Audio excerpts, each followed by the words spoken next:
后来乡亲啊，今仔日也是受到东北风的影响，偏湿凉，全台湾各地拢落雨。气象局嘛针对着北北基甲宜兰发布着大雨特报。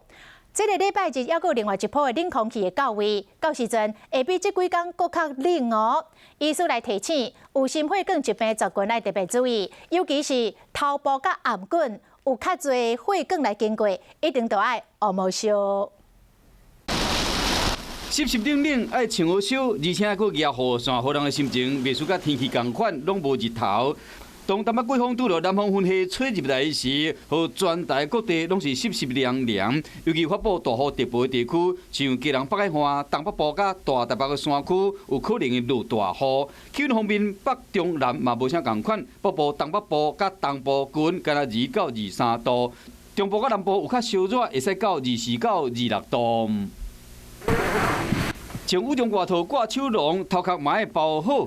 13礼拜开始，有另外一波更较冷的冷空气会来报道。天冷的时候，血管容易收缩。那血管收缩的话，其实血压就容易上升。